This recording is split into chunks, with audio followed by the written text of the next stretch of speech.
What is up, guys? Welcome back to Once Upon a Time, and today I'm going to show you exactly how I took this photo and made it into this photo. One thing to notice before we get started is that this is not a one size fits all. I'm not trying to sell you my LUTs or my color grading or whatever. I'm just going to show you exactly the steps I took to achieve the look I wanted to take. Before we go on, you need three things. Well, two, maybe three. The first one is going to be a great photo with a great concept. Usually when I go about editorials, I try to think of something that I like. I collect a lot of photos from Instagram. I save them in a little folder. Whenever I'm like, oh man, I really want to shoot, I go through that folder and I kind of take ideas like, oh, I like the color in this photo. I like the kind of model they're using here. I like the aesthetic of this one. And I come up with my own idea. So it is always good to kind of brainstorm before you do the shoot and get the photo you want. For this specific photo, I wanted to go for sort of a Nike ad. You know how they have really good textures on the face and you can see the pores and they're sweating or they're bleeding and they just got done doing something. I am also a huge fashion photography fan. So I wanted kind of to combine the artistics of fashion photography, the slickness of it, with sort of the sportsy look of a Nike / sports ad. So I got this model, her name's Bella, this is her Instagram,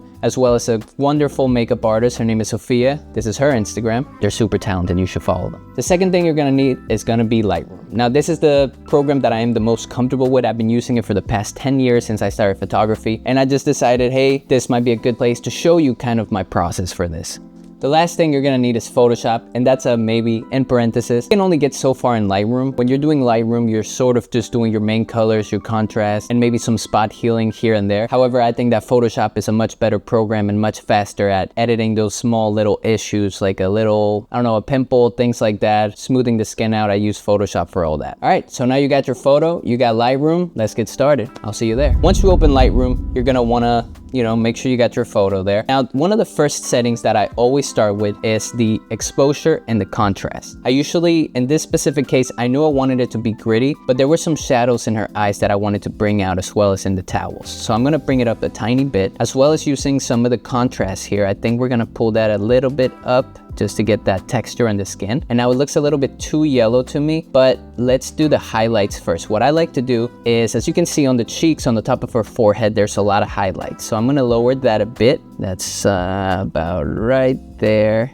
The shadows I usually actually bring up because I want, like I said, to pop those blacks in there. The white I usually bring down. That's just to give more texture to the highlights. And the black I usually don't like to go too crazy on. I like to make it a little more blacker so that I can add more contrast to what's going on here. Now what I'm gonna do is go up to the white balance, which is pretty much what color the image is. It looks a little too orange to me, so I'm gonna go a little green here. And I'm also going to pull up the yellows, maybe a tiny bit here, because I want her skin to look like almost like glazy, like she's been working out. She's a little hot, she's been working out. Because of the yellows, we also have to fix her teeth there. They're a little yellow, but that's not her, that's just the image editing. I'm gonna pull down the saturation, which is something that I've always done with my photos because I just like the way it looks, and pull up the vibrance. This is gonna give the photo sort of a matte look, so it's not super contrasty. It's gonna be a little more mid-level, I would say. The texture I always pull up. That's just because I need to get that texture going up. The clarity we're gonna pull up a tiny bit because sometimes it can be a little too much, and the dehaze we're gonna bring down a bit as well. Sorry, we're gonna bring it up actually because I don't like how it looks down. Yep, let's go down to the curves. Now, usually when I started, I used to do an S curve when it came to this stuff. However, I'm more used to doing my own thing. I usually put a dot there, and then all the way down here towards the bottom. And what I usually start with is bringing the highlights down so that there is a little bit of a glow to them. So I bring it down a tiny bit here. These are like the mid-level tiers. We're gonna bring it up, and remember to always look at the photo on the left when you're playing with this. And then we're gonna bring this bottom one down a bit just to add more contrast. And I know it looks crazy, but just you gotta trust the process.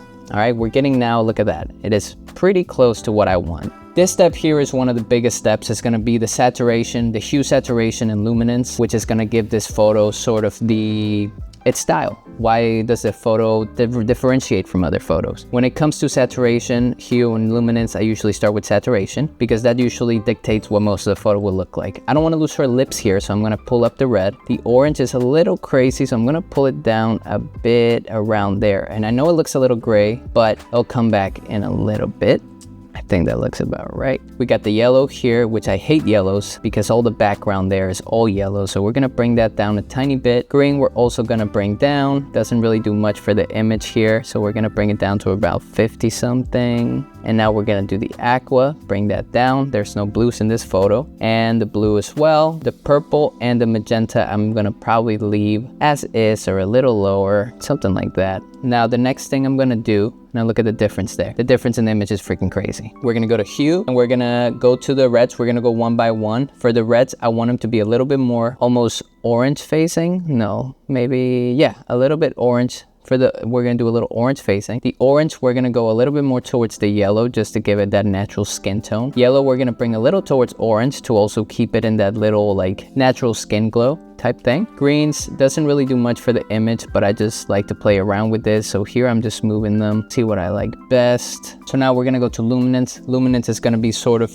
how bright something is in the image. I like to usually bring this either down a bit or up a bit, just because it doesn't really make a big difference. I usually shoot very even lighting. So we're gonna bring the yellow probably down a bit like that. And then I don't think I'm gonna touch the green. Let's go to aqua, and it doesn't really do much, so I'm not gonna play with that. Blue doesn't really do much either, so I'm just gonna leave it as is right there. Now purple, we're gonna probably bring this up because there's some purple in skin tones. We're gonna put it down.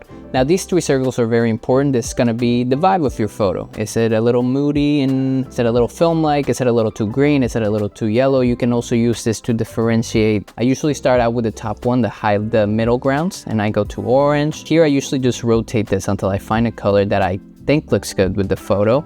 And usually I don't stay too far away from the circle in the middle, just because otherwise the photo can lean too much towards one color. So we're gonna do that. That orange looks about right there. And now let me show you the sharpening. I usually just pull it up a tiny bit. The photo's sharp. If it isn't, then it shouldn't be edited. And then we're gonna go to the brush here. So we're gonna brush her eyes here. One thing I always like to do, and kind of my thing in photos, is to make the eyes a little brighter, because the eyes are sort of the thing that grabs people. The first thing a person should notice in your photo is either the mouth of your model or your eyes. At least that's what I think. Now we're gonna go down to the calibration. This one is usually really just up to you. I move these back and forth until I get something that I like. So for example, here, I wanna make it a little more orange here. And then the blue, we're gonna make it a little more aqua around there. So now her skin is perfect, the background's perfect. One last thing that I like to do is gonna be, because I want this to be gritty and dark, I'm gonna make the background really dark. So we're gonna go to add a mask. We're gonna select the background. It's gonna select it for you, and then you wait, and boom. So now we have the background selected. All I'm gonna do is pull down the exposure to make it darker, and I'm gonna move the saturation down as well here, like that. Now her shoulder got caught there. We'll bring that back in Photoshop. If not, you can just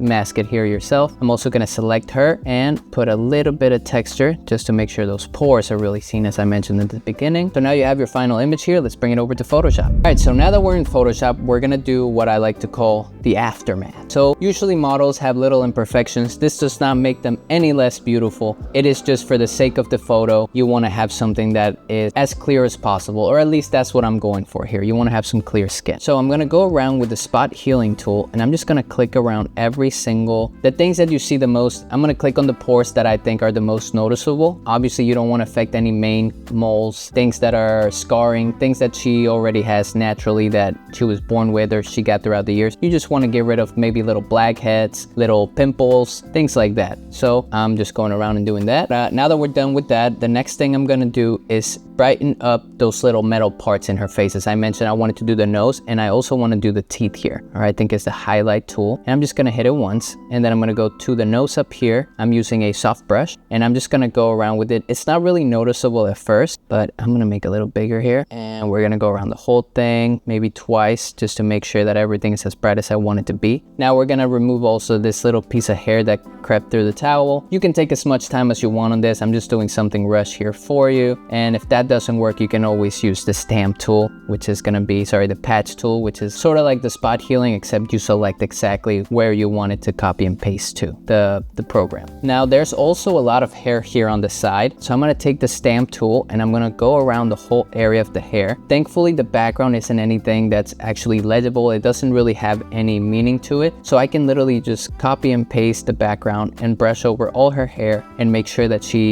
there's no crazy hairs going on around her. Once we have that done, what I'm gonna do now is fix this shoulder that we messed up in Lightroom because it was, I think the background caught it and it made it darker. So I'm gonna select it, choose saturation, and then I'm gonna go right into saturation and just bring that up a bit. And that pretty much looks like it fits the rest of her body. So now I'm just gonna merge these two so I can play with them at the same time. And last but not least, I'm just gonna go right in her teeth. I'm gonna select an area there. I'm going to go back to the hue and saturation. I'm gonna desaturate it, and I'm gonna pull up the lightness just a little bit to give it a little shine. Go into the brush, make it smaller, and we're just gonna paint the teeth so that it actually brings out a little bit of that whiteness. And there, get rid of that yellowness. We're just gonna go throughout the whole thing, and there you go. That is a much better image. And there you go. That's your final photo. Now, I would normally go in a little bit deeper and do some skin smoothing and such, but that's a little more advanced. So we'll maybe do that if you're interested in doing that later on. But thank you guys so much for watching. 100 subscribers. I've been doing YouTube for what feels like forever, and I never thought that I'd have so many people watching me. I mean, it doesn't seem like a crazy number, but it seems like a crazy number to me. So thank you so much. Don't forget to subscribe, follow, and check out my social media. I'm always posting photos. And if you have any comments or any ideas for videos, please let me know down below. It's Once Upon a Time checking in, and now it's time for you to check out. I don't know how I feel about that exit, but anyways, I'll see you guys next week.